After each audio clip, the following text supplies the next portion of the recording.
Greetings from Concordia University in Tiohtià:ke, Montreal, Quebec. My name is Aphrodite Salas, and I will serve as your moderator. I am a journalist and a professor in our Department of Journalism. As a researcher, my focus is on constructive and collaborative journalism with Indigenous communities. We are coming to you from the beautiful Oscar Peterson Concert Hall on our Loyola campus, which is located on unceded Indigenous lands. The Kanien'kehá:ka Nation is recognized as the custodians of these lands and waters, and I've been a guest on this territory for more than 20 years now. My ancestors are from another land, from the southern part of Greece, close to Sparta in the Peloponnese. My parents came to Turtle Island in the 1960s, but they were forever connected to their homeland. And growing up, they taught me to feel the same way so that I would understand what it feels like to be connected to a land and to its people. I encourage others to learn more about the traditional territory where you work and live. And no matter where you're watching from, I'd like to thank you for joining us. Concordia's Thinking Out Loud. Concordia's goal is to make higher education topics accessible, no matter where you live and no matter your age. Accessibility is a core ethos at Concordia. Although we consider ourselves a global community with our graduates residing in 150 countries around the world, the majority of Concordians live and work in Canada. In the spirit of our community engagement, after this module, we encourage each of you to keep the dialogue going with old friends and new acquaintances. Now let's get started on our topic, immigration. The world appears to be at an inflection point with migrants, people defined as moving from one place to another to find work or better living conditions.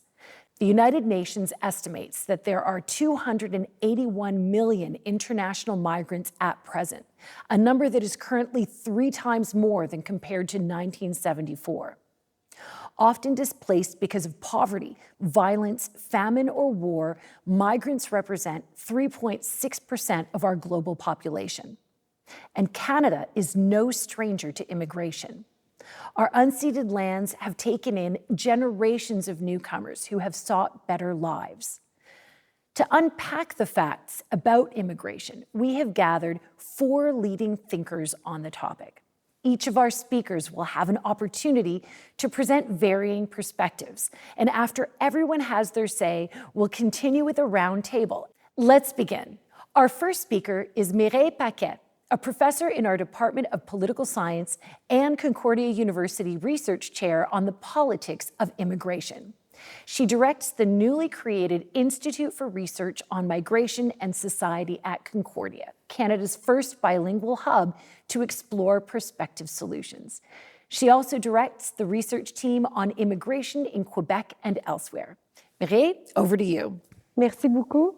So I'm a researcher in immigration politics. What I mostly care about on a daily basis is how do politicians, elected officials, social movements, but also every citizen thinks about immigration and how they mobilize to make policies change. So a lot of my work in the last 15 years has really looked at a process that we call politicization of immigration. And I think this is something that we should all think about as citizens. When we talk about the politicization of immigration, what we mean is that we actually talk a lot more about immigration in our political processes, in our election, in our media, in what we hear also on the street. And talking more about it in political science and in social science, we usually describe that as increased salience. So immigration, my research and the one of others around the world has found has become increasingly salient in democratic processes. But what we've also found in several kind of work is that immigration is also a topic about which citizens and political parties are increasingly polarized. So people not only are talking and thinking more about immigration, but they're actually also having very different views about immigration. And those views are often perceived to be hard to reconcile. Some people might think that it would be better to stop immigration entirely, and other people would argue, for example, that borders should be open. So one of the things that I think is really great to research, and we do this at Concordia, is to really think about how, on average, we imagine immigration and how this those images and those values, they actually foreground how we're going to feel about immigration, how we're going to also vote about immigration, and what we will expect from our elected officials when it comes to immigration. In recent work, I've done a really easy test. I've just asked people, how many immigrants do you think came to Canada in 2018 or any other years?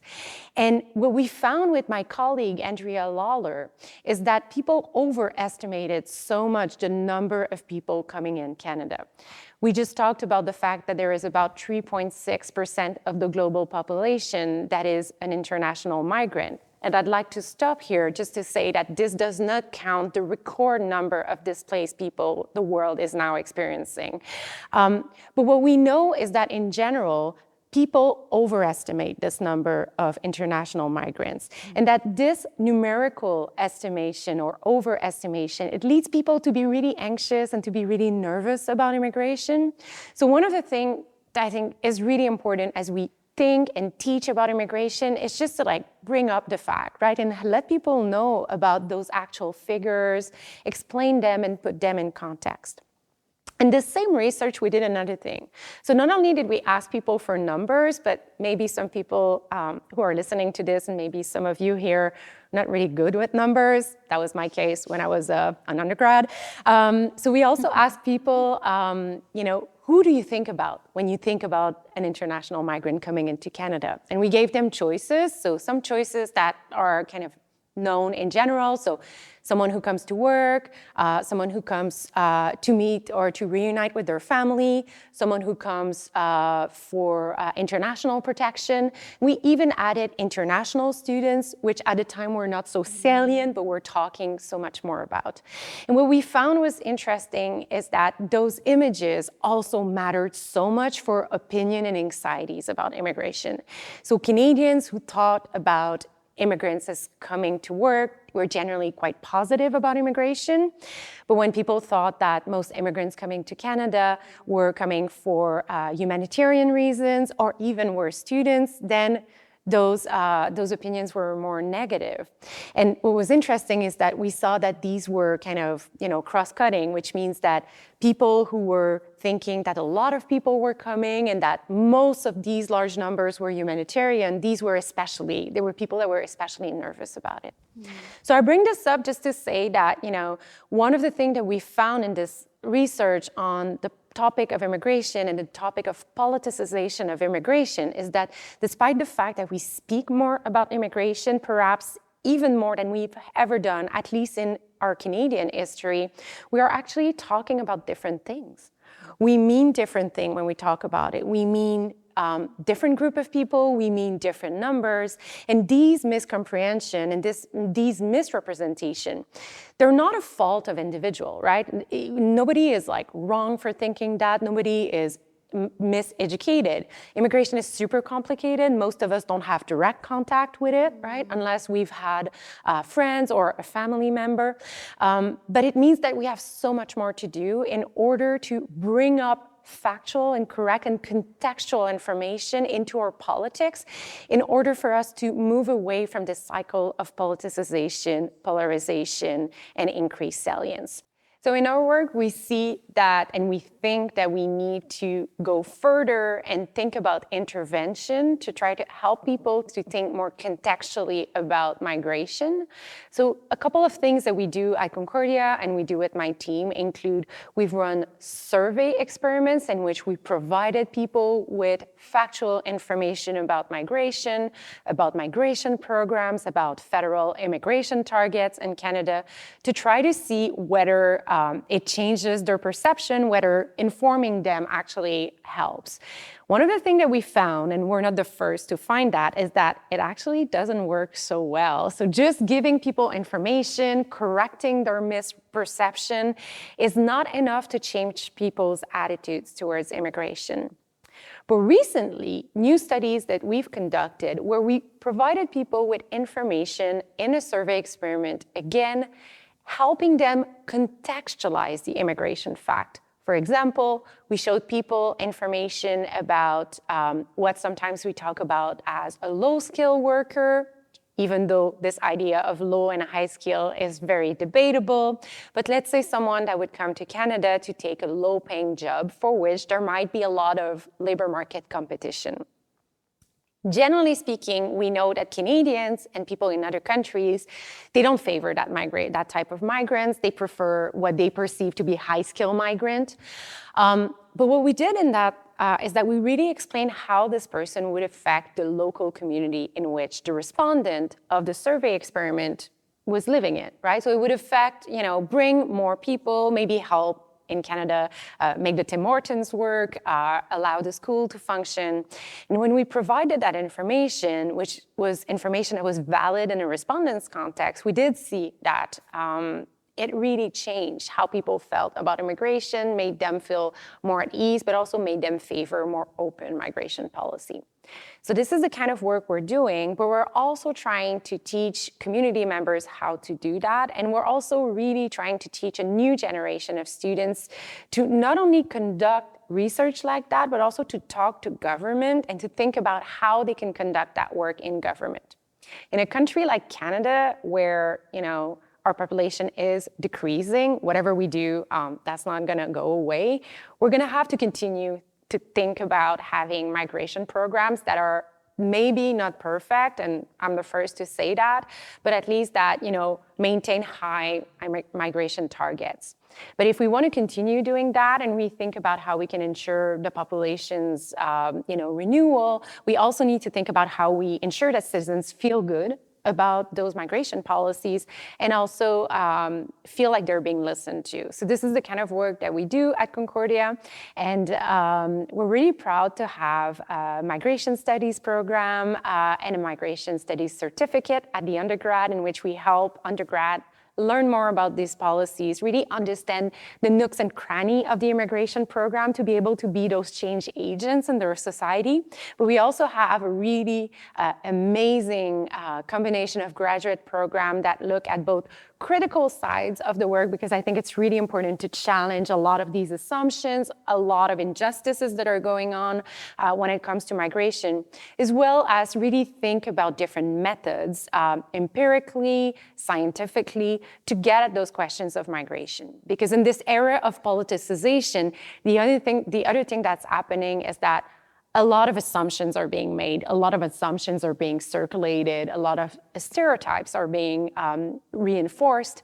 And we believe, at least at the Institute, and I think with my colleagues, that sound science and sound evidence can really help us fight that and fight stereotypes. And so that's the work we're trying to do.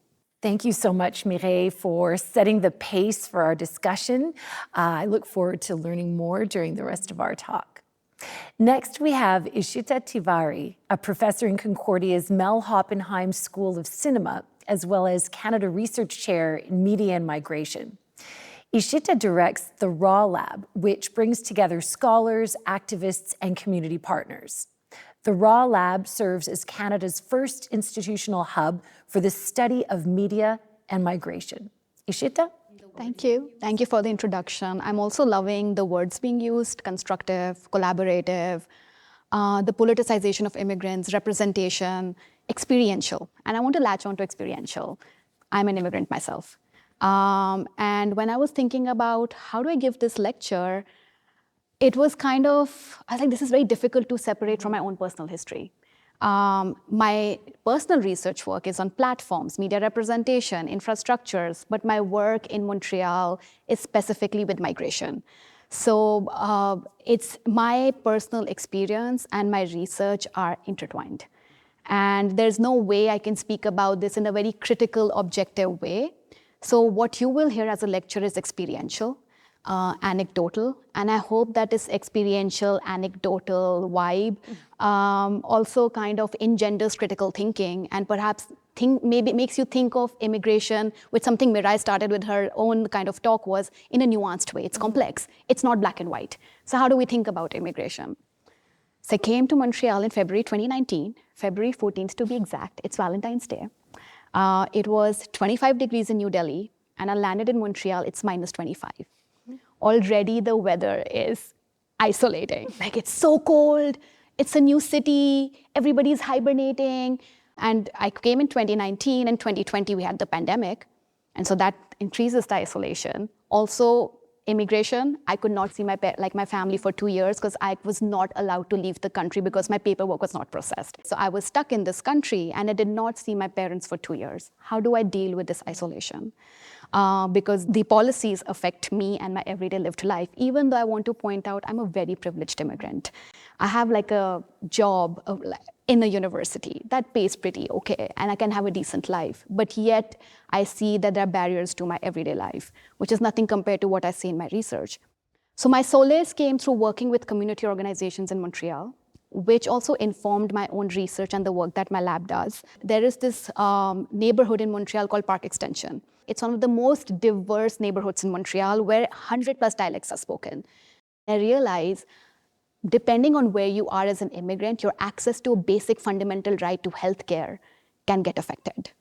This also led me to start working with refugees and undocumented migrants, again, because they could not speak either English or French, and I was there to translate for them. I was working with this undocumented migrant from India. She comes from a really small town. She's a lower class woman. She also belongs to a lower caste. And caste system is really important in India, and it structures your experience in life. If you're a lower caste, lower class woman, you are doubly marginalized, triply marginalized in the system. So she's there. She's undocumented. She's freeing the authorities all the time and going underground. She has a child who's 6 years old who's diabetic. She had the courage to leave her partner because she's a victim of domestic violence. Her partner got deported, but the mother and the child were there. And I used to help her with translations, with her files. And I saw firsthand the exploitative system that goes on with immigrants, especially those without papers. Think of all the basic products you have. A lot of them are made by immigrants in factories. They are employed under the table. They don't get basic minimum wage. They are not also like having the proper 9 to 5 hours, and perhaps they're not paid on time. And yet she has to do it because she has to make a living. She's always changing her location and trying to be anonymous so the authorities don't catch her. And so I'm just kind of like at a point, I was like, what should we do? I remember there was this one day during the pandemic, there was a curfew. Her son calls me crying. And he says, I think my mom is going to die. And she's refusing to go to the hospital. She's like, what if they stop me on the way and they realize I'm undocumented, they will deport me. So I was on the phone with her the entire night, hoping against hope that she makes it. And finally, at around, I think when the curfew lifts, she goes to the hospital. And I've also worked with a lawyer. I want to say all these lawyers are sharks. All her life savings goes to these lawyers who promised them that, we will process your humanitarian file. To those who don't know, humanitarian files are for undocumented migrants. She had a great case because she's a woman, she's a single mother, her child was born in Quebec, but somehow the file is never successful, even though her money keeps on going there. So one day I asked her, why are you here? Why are you not going back to your country? You have an emotional support of your family. She says, I'll be ostracized because I'm divorced. Because we are poor, at least my son here has access to healthcare and to an education. He can actually imagine a life that of dignity, which you won't have that opportunity back home.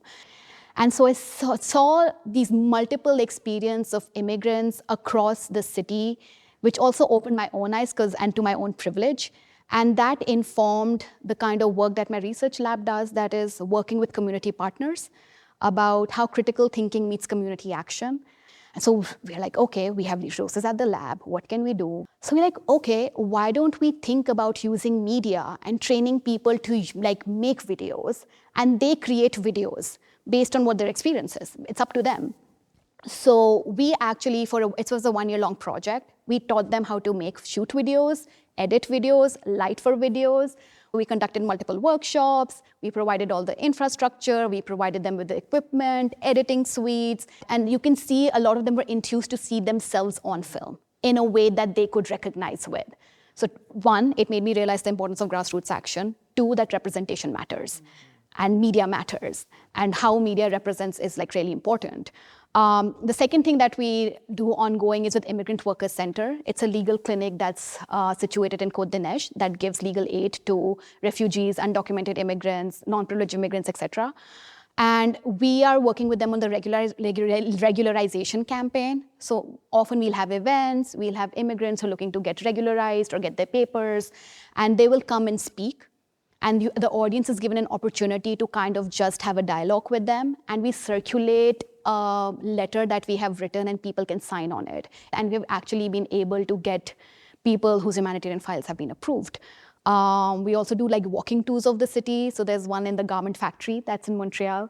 And I won't take this example again to like flesh out why immigrant is like nuanced. So the garment factory was actually populated by immigrants who used to like manufacture garments in Quebec. It was all shut down in favor of outsourcing it to immigrants in other countries. And lastly, like I think maybe just talking about representation again, we do a screening series in collaboration with this political theater company. We are very topical. We try to think of a film that resonates with what is the issue of the time. And we try to get filmmakers either hybrid or in person to come and discuss these issues. So it's about creating a community. It's about working with communities. So that's the kind of work that we do. I would say that hope is really important. And I have hope with the grassroots work that we do. And I think there is hope with working with communities. As a media researcher, I've noticed that the internet makes us be in silos. You know, it's like when you open any kind of app that you have, the internet is how you experience it. So you kind of are in an echo chamber. And I think that grassroots actions forces us to be out of that echo chamber and to work with each other and be collaborative and to be constructive. And I think that is something that will be really important, whether it's grassroots media, grassroots community, to challenge these narratives of migration. And the most important thing that I have noticed is that everybody at the end of the day wants to lead a life of dignity. Dignity is really important. So I want to leave with the question I want to leave with the question for all of you is, when you think about immigrants or when you look at like representation of immigrants, there's this like study in critical refugee studies where they talk about the 3 acts of being an immigrant. Number 1, that, you suffered some trauma in some faraway place with some unthinkable tragedy.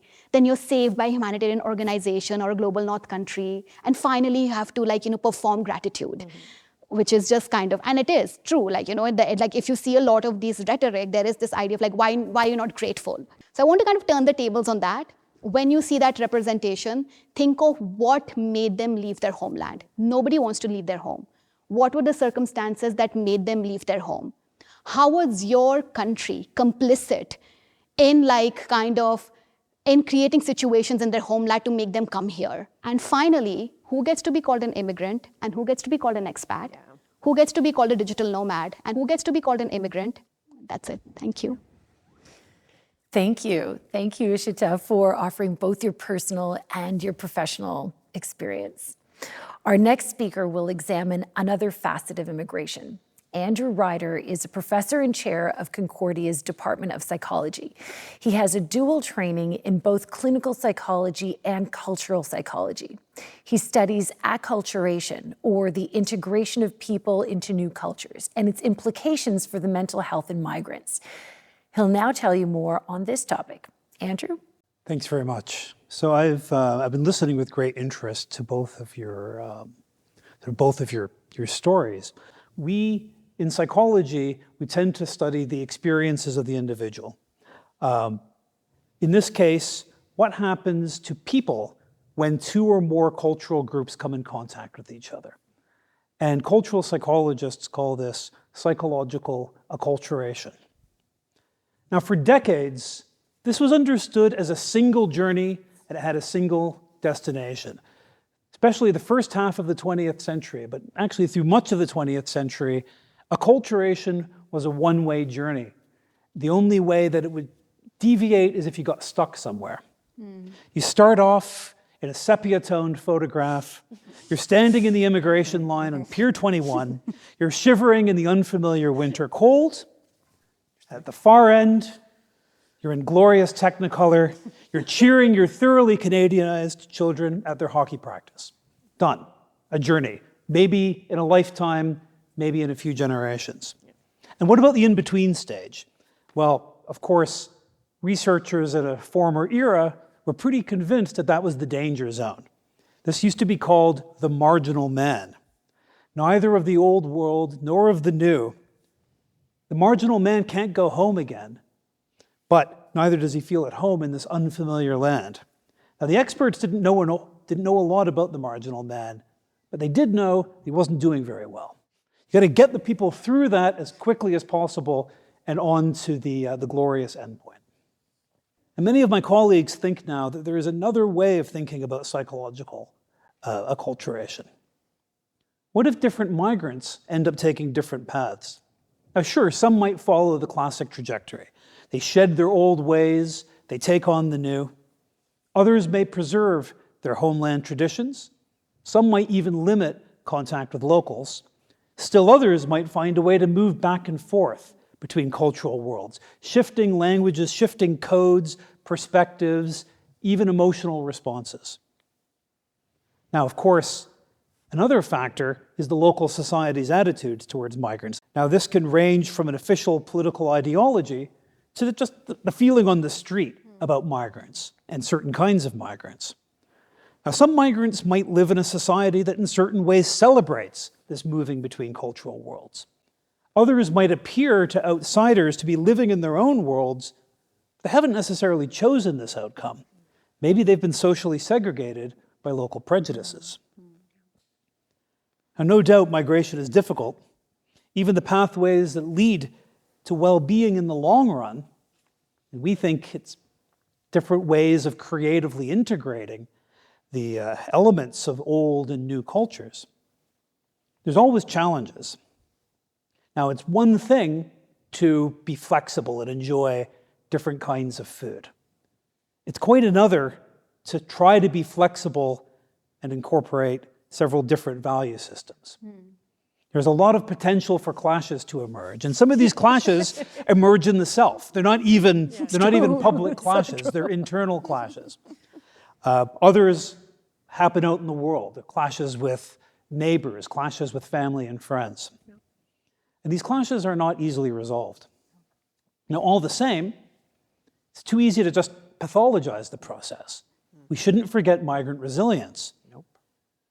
Taken as a whole, many migrants do very well indeed. There's actually this idea in health research called the Immigrant Paradox. Many migrant groups actually report better health than do their neighbors who were born locally. And it's kind of funny, this is even called a paradox. It's only a paradox because the starting point was they're surely doing worse, right? But no. Now, maybe it's just as simple as migration being so challenging that it's not easy to do when you're suffering from a major illness. But perhaps there's something about the local society that promotes ill health. Or perhaps there's something to be said for a challenge through which you survive and then thrive, that it gives you a particular kind of strength. That takes me back to the question, how does migration impact mental health? And perhaps we shouldn't expect one kind of answer, because we're not dealing with one kind of migrant. In fact, many researchers use the word migrant as this kind of umbrella term, with all kinds of groups being encompassed by this idea of the migrant. The classic example is the immigrant, of course. Chooses to move, plans to stay, arrives through standard legal channels, although your point is well taken that we should ask more questions about why they choose to leave. We can put choose as a complicated word there. Yeah.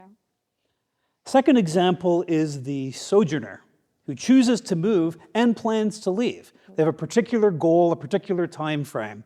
Perhaps they're a student, perhaps they're a summer farm laborer.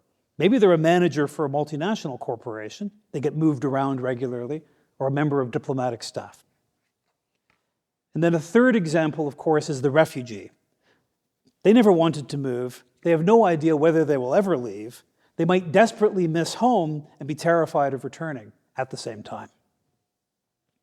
There are still other ways in which migrants differ. Some have a small gap to cross, already speaking the same language, or maybe speaking a related language. Way of life is more similar. Maybe it's easier to be treated as a local, or to imagine a future where your children will easily be treated as a local. Contrast that with someone living a very different life before moving, speaking an unrelated language, And now that they've moved, they're classified as a minority with all that entails. Now, that doesn't mean the first person has an easy, trouble-free experience. It also doesn't mean the second person will never thrive. My point is simply that they're likely to have rather different experiences, and they're going to face, most likely, different levels of adversity. Now, it's easy to say that the goal is simply an absence of suffering. That's success, right? If you're not depressed, you're doing well. But that's a bit of a low bar as a sign that migrants are doing well enough. It's an important bar, but it's a low bar. And besides, there are differences among individual people and cultural groups in how we define success in the first place. So imagine a migrant. They're suffering, they're homesick, they're working in the gig economy. Their job is clearly much worse than the one they left behind. Are they on the wrong path? Have they failed? Well, we'd have to consider their definition of success. And maybe they have. Maybe they're miserable and they can't wait to go home. But maybe they would also report not just low income and low well-being, but if we asked them, they'd tell us, well, you know, I'm so proud of my children, fluent in English and in French. One of my children is about to go to university. I think my grandchildren are well situated for a better life. That's their goal. Are they successful? In some ways, yes. In some ways, they're still suffering. So this is where it gets really complicated. Not only are migrants experiencing a transition from one cultural context to another, which is challenging enough for them and for researchers, their cultural environment actually shapes how they experience the change. The lesson of cultural psychology to me is that we cannot understand cultural worlds without considering the individual people who live in them. This is what I say to my social science colleagues. We don't want to forget the individual person. At the same time, we cannot understand individual people without considering the cultural worlds in which they live. And that's often my critique of my own field, that too often it's pulling people out of context. What is a good person? What's a worthy goal? What do people owe each other? Different cultural traditions have very different answers to these kinds of questions. We can act in accordance with these answers, and we're understandable to others. But maybe we push back. Maybe we potentially face consequences for doing so. And it goes even deeper than that. Culture can shape how you think, how you feel.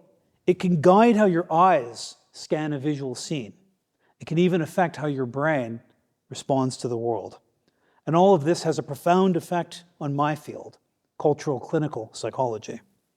If goals and values and thoughts and feelings are shaped by culture, surely suffering is as well.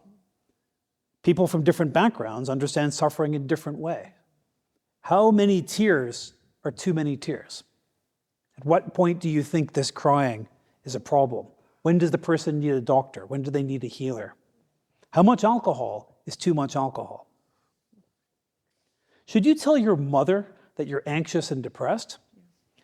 Should you definitely not tell your mother? If you tell your mother and she doesn't react well, do your friends say, that's so sad, people should be able to tell their mothers things like that? Or do they say, what on earth were you thinking? Nobody tells their mothers things like that.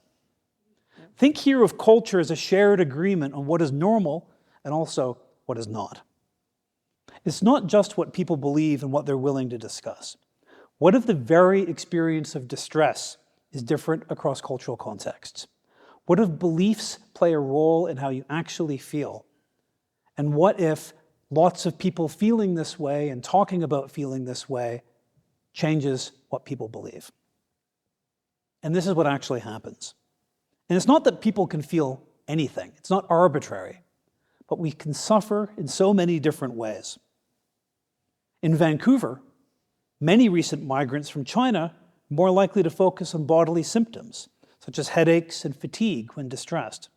This is sometimes called neurasthenia, or a weakness in nerves. In Stockholm, there are reports that some children, specifically of asylum-seeking refugees, are suffering from profound apathy and withdrawal, the so-called resignation syndrome. In Miami, we might see Puerto Rican migrant women suffering episodes of crying and shaking when under stress. especially interpersonal stress, the so-called ataques de nervios. Now, this might all sound abstract or even a bit exotic, but the implications are real. Migration can be distressing, and some migrants need mental health services. So, what happens when they tell their psychologist about unfamiliar symptoms, or when they describe their life but use a completely different frame of reference? There is great potential for misunderstanding, even misdiagnosis. Great potential for receiving poor treatment, inappropriate treatment, or no treatment at all. In fact, perhaps the migrant does not attend session 2.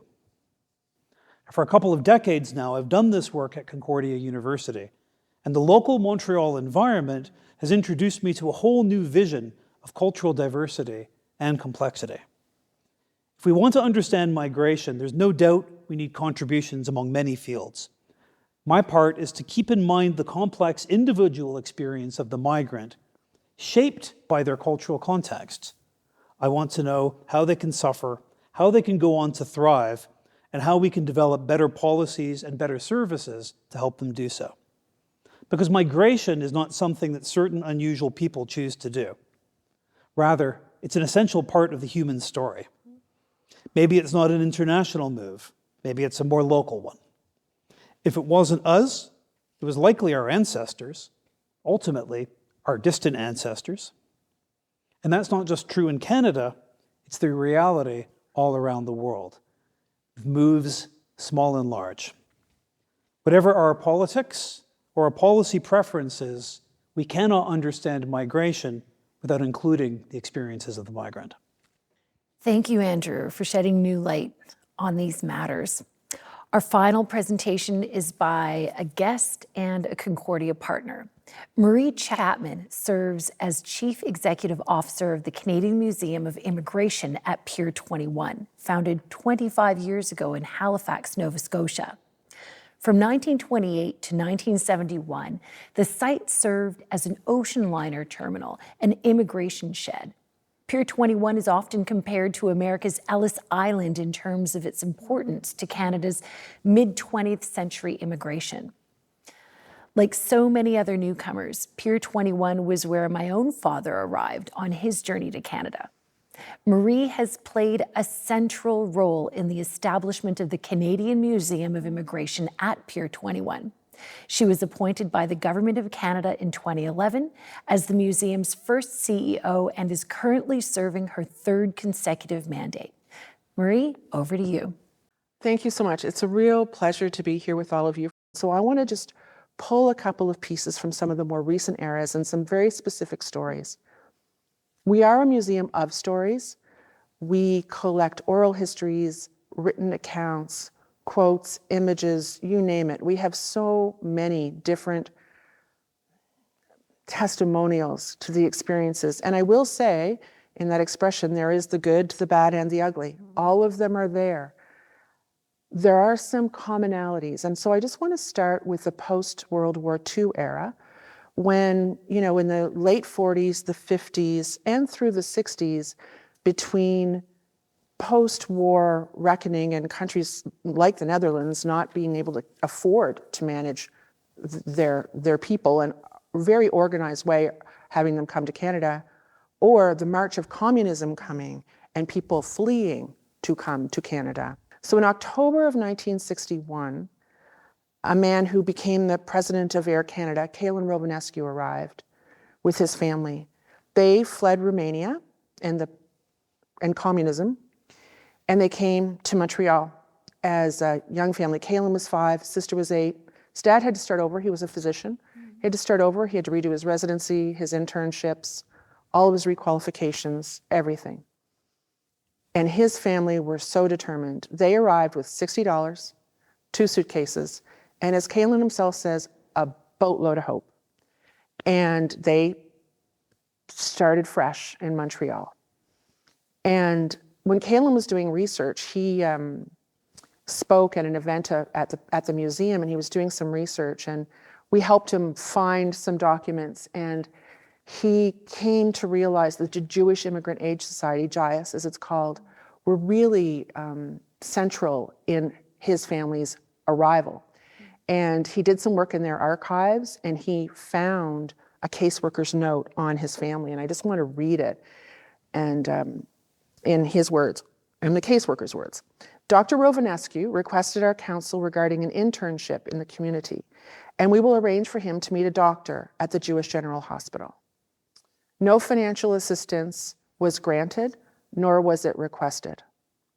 Dr. Rovanescu did, however, back to the climate things, request our help with clothing, and was referred to the Jewish Immigrant Aid Society clothing room. Kalin is retired from his work with Air Canada. He was the chancellor at the University of Ottawa. He is an eminent businessman in the country. And he and his wife Elaine, who also immigrated from Romania, established an endowment to provide bursaries for new Canadians to start their journey in higher ed. It was his profound belief that one of the things that helps and really propels somebody to thrive in this country is education. And so he put his money where his mouth was. And to this day, I have had the pleasure and privilege of meeting some of the Rovanescu scholars, and it has been a real pleasure to spend time with them and see the impact his gift and his paying it forward had on these young people in Canada. If we fast forward a little bit to the 70s, so much was happening in the world, as it is always, it seems. But in the 70s, particularly 1972, Idi Amin expelled very quickly over 60,000 people from Uganda. Canada took about 7,000 of the Ugandan Asian diaspora was worldwide, and about 7,000 landed here in our country. And frankly, quickly took hold here. If you go a little bit further in the 70s, in about 78, 79 and thereabouts, the Vietnamese boat people, as they were called, people from Cambodia, Laos, and Vietnam, arrived here. One can never really forget, or you might see if you weren't born then, the images of the boat people. And it was one of those images that really changed how countries viewed this crisis, and perhaps in some ways helped with the settlement of folks from Vietnam fleeing to here. One of those people who arrived in Granby, Quebec, was Kim Thuy. Kim Thuy arrived, with her whole family. She was a young girl. She was 10 or 11 at the time. And there they were in Quebec in the winter. And all of her neighbors there, again, perhaps because of these images, were hugging the family and sort of enveloping them, not something in their culture that was necessarily done. And so she learned quickly that hugging was a good thing, but certainly not something experienced usually in her household, I think, in different ways. But the other thing she remembers is they would open up their apartment door and there would be sort of piles of toques and sweaters and scarves and clothing there for them. And Kim describes the difference between the word cold and the feeling of cold and what that meant. And the images that she kind of puts forward of the family putting every single piece of this clothing on all at once and walking about in Granby. Now, Kim talks about this in her books. Her books, she is an award-winning author, and her adaptation, the film adaptation of Raah, her novel, she reminisces about these things, and it's portrayed in those. But, she never really forgot those kindnesses. And in fact, I was texting with her to make sure I was getting this right. And she said, absolutely, to this day, she can't look at a bright pink toque without thinking about those first days in Granby. And so now, as she goes about her business, she's practiced law, she's been a restaurateur, she's a writer, a raconteur, a diplomat. She never forgets leaving one home and landing in another, and the difficulties and the small moments and small graces, as she called them, that made it a bit easier in those moments. And that leads me to another story about small graces. And the 70s meant that Canada was receiving refugees from all over the world, Chile, also Iran. So in the late 70s, an 18-year-old woman named Gina Cody arrived here in Canada. Now, she had a brother already here, And they were escaping Iran. It wasn't safe to be there, and she wanted to be an engineer. And so her journey was in some ways a little easier because her brother was already here. And yet there were challenges. And in great stress in times of unknown, even the littlest things can feel quite mountainous. Gina arrived and was at an airport and didn't realize she had to take a cab to get to another terminal. She had no cash. She had no money. She was 18. This was all happening sort of, she said it would go slow and then it would go fast. And she was panic-stricken. And a gentleman came up to her in the airport and offered assistance, said, "You look like you need help, what can I do?" And she explained the situation. The stranger gave her money, explained to her how to take that cab to get to the next place, and fast forward. She landed in Montreal, found her brother. Her flight had been delayed, so there was some communication issue. 1970s did not have text messages. And fast forward, she got that first degree from Concordia. She's now the chancellor, and the School of Engineering is named in her honor. Gina has spoken publicly about her experiences many times and continues to. And one of the things we think about here in terms of representation is she passionately speaks constantly about the challenges she had, the help she was afforded, both big and small, and how important that is foundationally to everything she does in her existence now. And one of her quotes that she talks about all the time, and these are her words, "My goal was to repay the support I was given as a scholar, as a woman, as an engineer, and as a newcomer." And to this day, everything she does, she looks back at that and sees where it fits in her path, in the decisions she makes. It is an unbelievable thing to be in Gina's presence. So my last story, and we're going to get a little bit further into the future to December of 2015. The Syrian refugee crisis seized, I think, the whole world.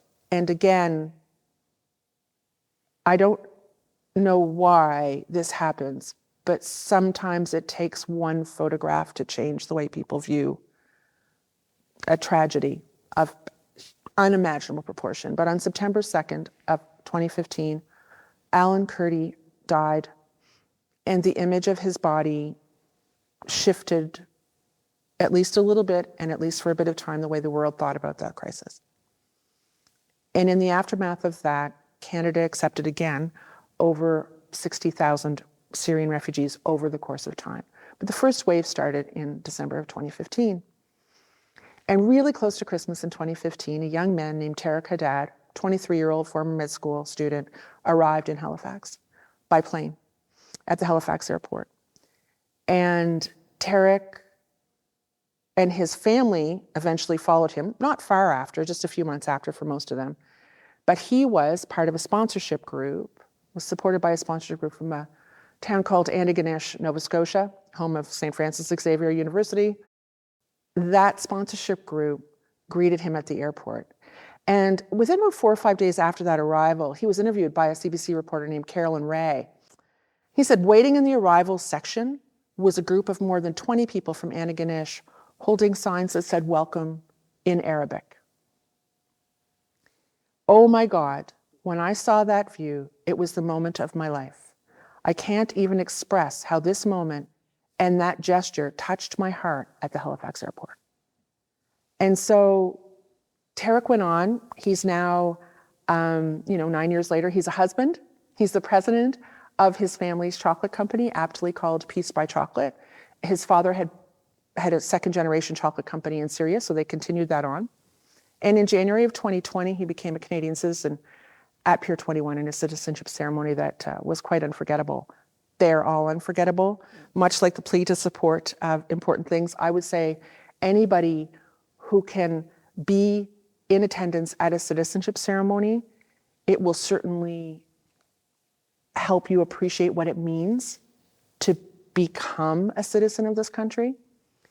And what Tarek always talks about when he speaks is those moments of kindness, but he also encourages people to remember that immigrants, refugees are human. And what that means, back to the sort of arcs of remarkable moments, is some people come here because they've heard it's a great place. Some might have seen a movie about the mountains or the Mounties or something. You never know. And he always reminds us and tells us in his book and his movie, there are moments of humor. We have some in the museum, but one for him, back to winter, was he was trying desperately, Antigonish gets a lot more snow than Halifax, to shovel his driveway, and one of his neighbors kindly came over and told him it would be helpful if he turned the shovel over to scoop it instead of trying to push it. And so, you know, he always tries to remind that there is this arc of humanity in everybody's life, no matter where they're trying to land. And so, again, back to the great joy of my life, I get to hear stories and have people come up to me like you, Aphrodite, and say that your family had a direct connection to the museum. But even people who haven't had that connection now see themselves reflected in the stories we collect and share. And it is a place that is and will forever be part of the fiber of my being. Thank you, Marie, for sharing these hopeful stories. And now, our roundtable. We'll hope this will be a bit of a free-flowing conversation amongst us. But to start things off, before we open the floor, I would like to ask each of our presenters to answer the following question. In 3 sentences or less, how would you summarize the issue of immigration in our current era? So we'll start with Mireille. The first would be global mobility divide. We often hear that there's a migration crisis or there's a refugee crisis. What we see right now is a world that is deeply divided between the people who have a capacity and a possibility to move across borders versus the ones that do not. Second would be disinformation. We live in an era because of digital media, because of also mainstream media, where increasingly there are new forms of disinformation having to do with migration, including foreign interference related to that. The third thing would be watershed policy moment. Canada and other countries are really facing tough decision on where they need to go and where they want to go in the short term, but especially in the long term with our migration policy. Ishita, over to you. The nation state is relatively new phenomena. It came in 19th century. Borders are new in terms of like thinking about borders and the nation state. And then I think in the 90s, we had this moment, post-90s, globalization, free flow of like goods and people. This is a world where borders don't matter, right? There's this idea of like freedom. And we saw this positive kind of attitude towards immigration. Post the pandemic, we are seeing these borders close, and the borders had to be closed during the pandemic. But I think a combination of the pandemic, plus like I think social media's disinformation tendencies, have led to emerging ethno-nationalisms across the world. And also migration is not like, oh, people from the global majority are coming to global north. The most dynamic patterns of migration are south-south patterns of migration, not from north to south. And even there you're having like the most prime example would be what's happening in Myanmar with the Rohingya refugee crisis. So I think that we are in a moment of ethno-nationalism across the world, and immigration is the linchpin of that. Thank you. Andrew? I have a sense that one of the big issues we have in talking about migration is how polarized the issue has become. That if you advocate for higher numbers, it's not just a policy position you're taking, it's a moral position, it's a political position. People listening in might think, you're a certain kind of person because you want more, or you're a certain kind of person because you want less. So it's hard to have judicious conversations about what the policy should be. I generally leave it to people from other disciplines to think about the numbers, the politics or the economics about that. My concern is with what it's like to be a migrant at some phase of this journey, and the debate about their status is fraught. And maybe the policies are working at cross purposes with each other. You've been told that it works one way, now you arrive and it's a different way. The federal government recruits you because you are qualified in a particular desirable profession. Then the provincial licensing body will not license you in that profession without lots of additional training. This causes an awful lot of distress. Or imagine what happens as the debate starts to turn or to sour. You thought you would be welcomed for bringing the skills that the recruiters said that they wanted to see. Now you arrive and the situation is changing. And there's already uncertainty in migration, even in a stable system. As the discourse shifts and as the rules change and the numbers are cut or the regulations change or the language requirements shift, this is a source of considerable distress for migrants. Thank you. Turning it over to you now, Marie, 3 sentences or less. What I will say is history repeats itself, and it bears revisiting to take a look and learn from as we think about the context of our times today. One thing that struck me closer to the beginning was what Ishita was saying about who gets to be called what, right? Migrant, immigrant, expat. Why are those labels important, I guess? I mean, the most simplest answer is racism and how racism structures the world. It was very apparent to me growing up, even in New Delhi. The United States Embassy has like the biggest building, of course, in the most prestigious neighborhood, of course. And every story would describe them as expats. And I'm like, why are they called expats? Is it how, like at that time, I didn't even know immigrant was a word. As I grow up and I start getting more aware of the world around me, the word immigrant comes. And I'm like, oh, expat is white people. Immigrant is people who are not white. And it structures your experience and your mobility across the world. If you have a privileged passport, and actually people in North America or Europe, Western Europe have no clue what mobility means. But I'm like, oh, I want to go to like a summer school in some majority country and have like teacher course. I'll just go. And then like there is no barriers. You don't have to think, oh, I'm going to take a year off university and I'll travel the world. I can't think of that. I don't have that luxury. I'm sure so many people like me don't have the luxury. The amount of paperwork you need to produce to get a visa to travel to country, the amount of expenses they make. For example, I think last year Schengen visas rejected like 70% of applications from India and Africa, and they made like $1 million plus out of these. And so they make a lot of money from these visa applications. Again, reinforces the point that you make money out of exploiting the most exploited. Who gets to be digital nomad? There's special digital nomad visas that are like given by countries to aid like economic mobility. That's again for people who belong to a certain part of the world. For example, I was applying for a visa to Spain, and they asked me to reproduce my parents' finances. I'm like, huh? Why do my parents' tax returns of past 3 years need to be given? They're like, because you're a single woman. But I'm like, but I pay my taxes. No, that doesn't matter. You have to get your parents' like tax returns. And this is just to like underline what the visa regime is. It's not for me to minimize experiences of other immigrants who come from like white countries, and I'm not minimizing their experiences that they face difficulties. I'm sorry, but you don't face that many difficulties as opposed to those who don't look like you. The amount of structural indignities that are there in this embedded so deeply in the system, no matter how privileged you are, keeps reinforcing the fact that you will never be accepted. From a very different standpoint, of course, we've been conducting research with colleagues at Concordia on the increased number of people from France who moved to Montreal, because of course, same language, and also the government of Quebec is really working to target those people and bring them in, which is already kind of a big contrast with what we hear about when we think about migration.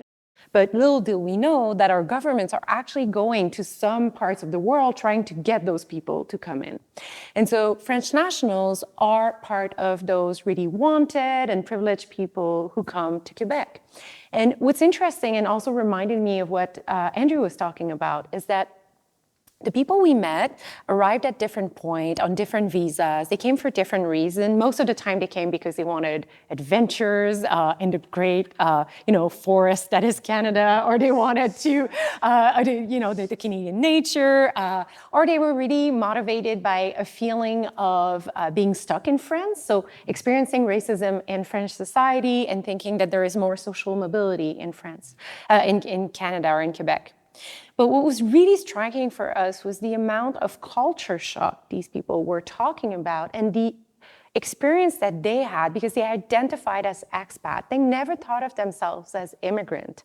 For them to come to Quebec was simply to jump from one French place to another. And I think that our governments might be reinforcing that idea that it's not going to be a big migration. And they were not expecting that at all, right? And they were talking to us about their suffering of feeling othered, of realizing that they were losing privilege, even though they still have a lot of it, and then really not having a lot of resource to think about how to adapt. And that was really reminded me of what you were talking about, because I think that for some of those people, the culture shock came as such of a surprise that they never thought that they would have to experience it.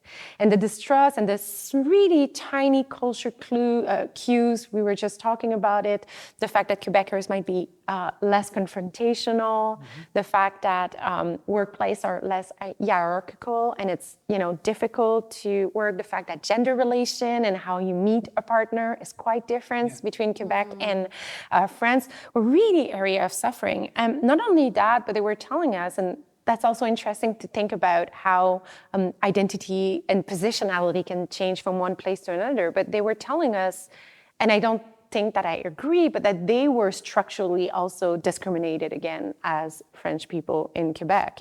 And that for us as researchers was really challenging, and we didn't really know what to do with that, and we're still pondering about it. But for them, this was the first time in their existence that they experienced to be on the other side of the majority. And that's what the experience of migration did to them. And so I just thought, this idea of expat, this idea of migrant, for them was such a violent thing. And I can only imagine, considering the cultural similarities, that, even though there are differences, it's still not a major shock, how much that was painful for them. I think it's just add to the texture of what you were talking about in terms of, how violent that might be. Yeah, I always think about it as a small move is way bigger than you think. Yeah. So then what's a big move like? Yeah. Well, also just Andrew, earlier you were talking about suffering, right? And I think both of you have mentioned that word in different contexts about different groups of people. How might we, from the realm of psychology, how might we reposition our minds to perhaps understand better the suffering of people who come and find themselves conflicted for so many reasons? What's the job of community? What's the job of government? And I think probably two very different answers on that. Yeah, I was glad at the end there you talked about community and government and so on, because I was going to say, from the perspective of psychology, what I wish the perspective of psychology would be is that psychology isn't enough as a lens to answer that question. Although I think psychology kind of plenty to say about it. And it's because psychology by itself will say, well, look, I'm going to have an individual patient, so I'm going to need an individual solution. Now, if a patient comes to see me, then that's the tool I'm going to use, because now I have 50 minutes with them, and they're not going to be very happy if I say, well, I'll be right back. I'm going to go change the political system, right? But at the larger level, of course, it is political. It is community. It's not just happening in the consulting room. And so I would almost want to see more crosstalk between psychologists and political scientists and anthropologists and historians and so on, thinking about there's all sorts of different ways to intervene in a complex system to reduce suffering. No doubt, more effective psychological interventions for migrants and minorities would be important, right? Better to have competent therapy than incompetent therapy. But maybe for other problems, it's not therapy, or it's not just therapy, or it's what makes the therapy effective is that it's being carried out in a more accepting social space, or that the policies are more clear and the pathway is more fair, and there's more of a sense of there being a just migration process. And that's the job of very different fields of the mind. Do you see that, Marie? It's so interesting. I just wanted to jump into that actually, because in a previous life, in between my Pier 21 pieces, I worked at the Children's Hospital. And there's a child life department usually in most kids' hospitals that deal with the family, because if a kiddo is ill, you treat the whole family. And I remember at the Children's Hospital, so important from a suffering perspective, but also from a cultural background. You know, a newcomer family would come, have a very ill child, perhaps a long-term illness, and a lot of times, it was absolutely every time a child entered for a certain types of illness, the child life department automatically got involved. It wasn't that they were asked, this was part of the treatment. And for some newcomer families, it was really, really difficult, especially frankly for the male head of family, to even admit that help was needed for the whole family in those moments. And so there was great conversation, I remember, about, well, they just don't need it. And that wasn't necessarily the case. What it was is, you know, whether it's at psychology level or counseling or family or who surrounds somebody, it's understanding, I think part of it is the cultural differences and even the words you use that can be different, so that it's very difficult to accept help, but you might be okay with being assisted in a different way. What you said really resonated with me from my life at the Children's Hospital, and how, you know, you've come to a new country, 3 years later your child has cancer, you're in this bizarre situation. The medical terminology enough in English in Halifax would be complicated. So it really became a mobilization at the Children's of translators who were volunteers and cultural training around different groups, and to alleviate and make those bridges a little bit more is to think about things like that. You may think you've figured it out, you know, as a newcomer and 10 years along, and then something shifts and all of a sudden you feel like you aren't belonging and thriving, and it's jarring again to kind of need assistance in a different way. Yeah, I think there's also paradox, inherent paradox in a lot of immigrant cultures. Mental health is a stigma. Yes. And the paradox is that you also need access to mental health, because it's a big cultural shift, as you so eloquently described in your presentation. And so how do you navigate that paradox? Access to healthcare is a big thing. And as you said, competent therapist, but I would add competent therapist who has the appropriate life experience to respond to an immigrant. A lot of times my students, a lot of my colleagues, my friends have experienced racism while going and getting therapy. Yes. Because they don't understand, and they're deploying a very monocultural lens to their experience. So that empathy also is not universal. It has to be contextualized. And it's a huge issue, because like with students, we talked about students, every time, in every class, every year, we have students who come from different countries. They're struggling with the cultural shock. They need therapy. Their mental health is not okay. How do we get help for them? And I do think community is a big answer of what I figured in encouraging you, but also being that refuge to find that space to talk at least. If we talk and share our grief, the mind and the heart gets lighter. That's what we say in our culture. I just have to say, after World War II, our troops went over, 368,000 deployed. They came back with 50,000 war brides and 22,000 children. So in jest, to a certain extent, although we call them the girls, the war brides will say it themselves, there was some serious exaggerating of circumstances in Canada. There were girlfriends from Canada forgotten. Yeah. North Battleford, Saskatchewan was just as sophisticated as London, England in 1940. Yeah. All sorts of things. So these women, young women, came over with 22,000 babies all across the country to towns that didn't know about them until they were told at the very last minute often that there was a wife and child arriving. They had accents. Most of them were English, Scottish, there were some Belgian, some French, but the whole gamut. And to this day, the kids of these war brides still talk, because you might have been one of these women in a very small town where your accent defined you as that woman who stole Andrew. Wow. That's how they were referred to. We have stories.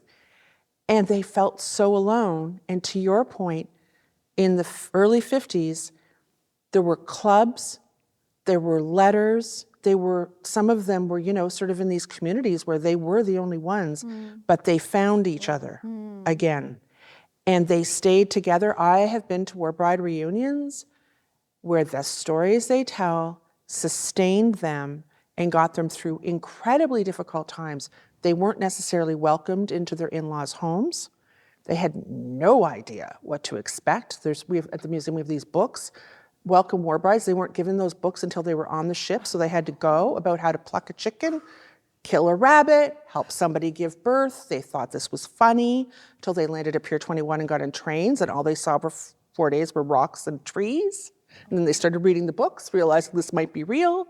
So it just really resonated what you just said with me, because I think of those stories of they had one set of thoughts, and then for a lot of them, the reality, some of them went back.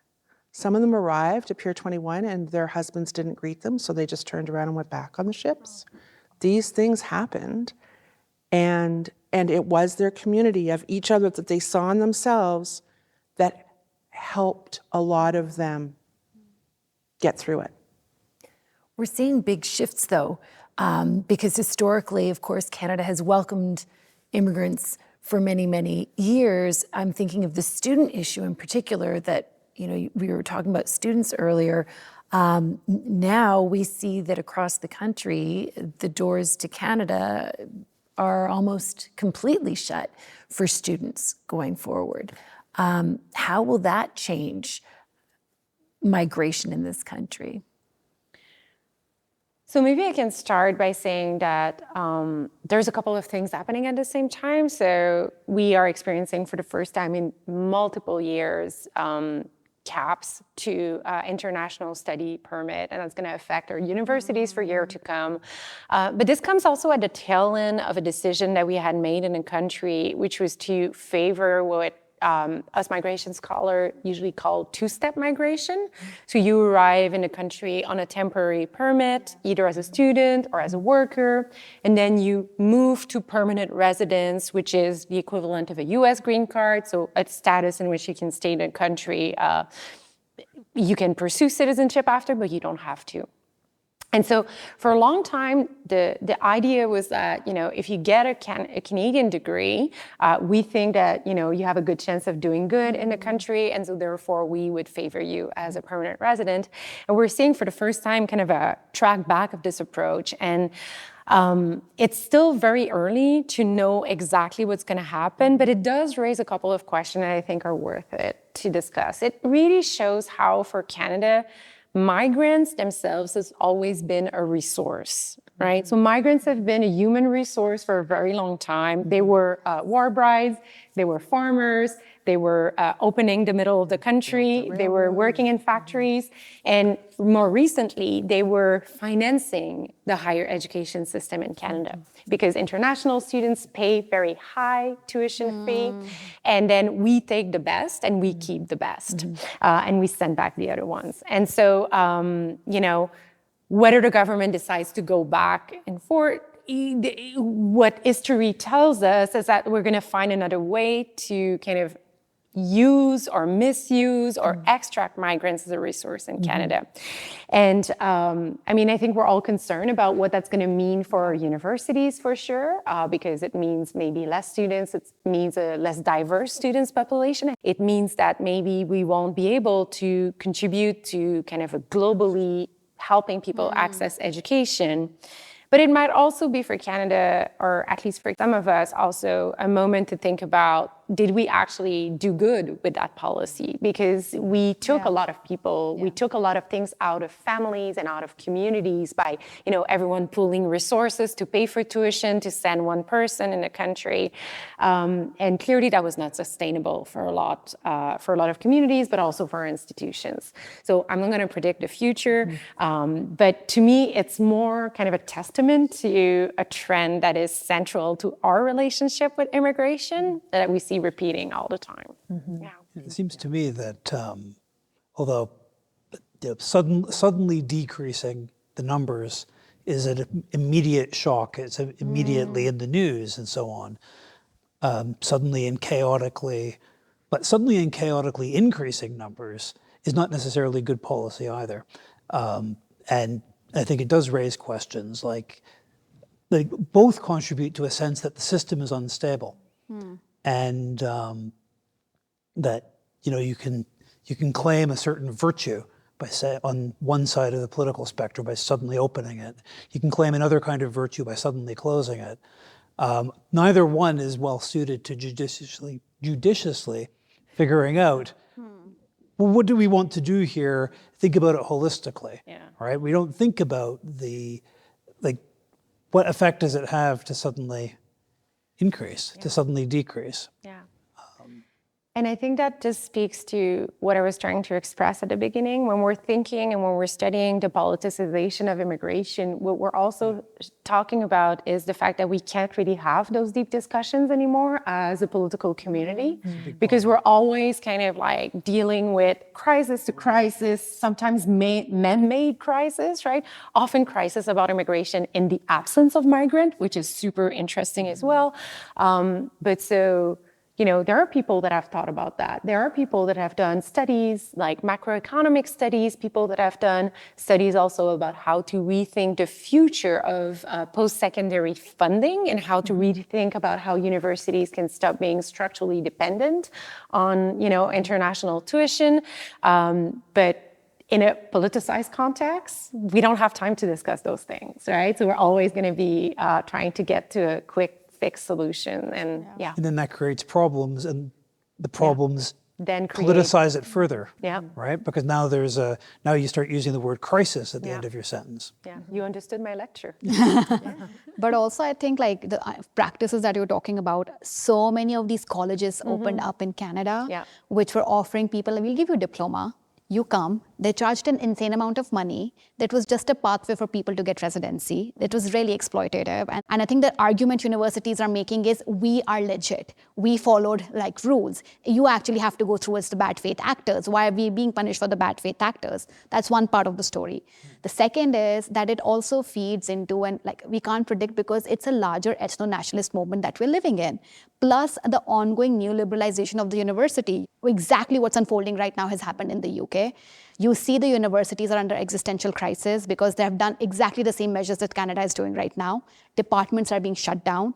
And obviously the first in line is the humanities. The humanities is going to be in crisis. The humanities departments will be the first ones seen as expendable because they're not money-making programs.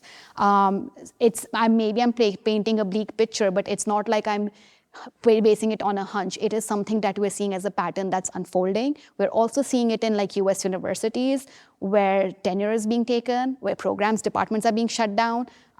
So who knows? We'll see how it's going to unfold, but it does not look really good right now. Talking about migration in terms of the chapters of migration varying greatly from decade to decade, what reasons do you think that will cause the next generations to move? So will it be climate? Will it be war? Will it be economy? A mix of the three? Do you see the patterns changing looking forward? Maybe I'll put an interesting counter answer to that, which is that we're always, especially in the global north, under the assumption that people will come here and that we are at risk of being overtaken by foreigners and by people that are gonna but data is starting to really shift that because population globally is decreasing. In a lot of places where people were having a lot of children, there's less and less. There's new migration destinations that are also emerging as maybe more interesting and more popular. Where are people going? Yeah, where are people going? They're going to the Emirates, they're going to China, they're moving within the African continent, all over. And I think that what that means is that the kind of assumptions that we have, that we can rely on any kind of a never-ending supply of people will start to change. I'm talking 100 years, or I'm not talking of our living, though maybe some of us will live like extra long, because that's also the story, right? We're like less people, and then people are going to live longer.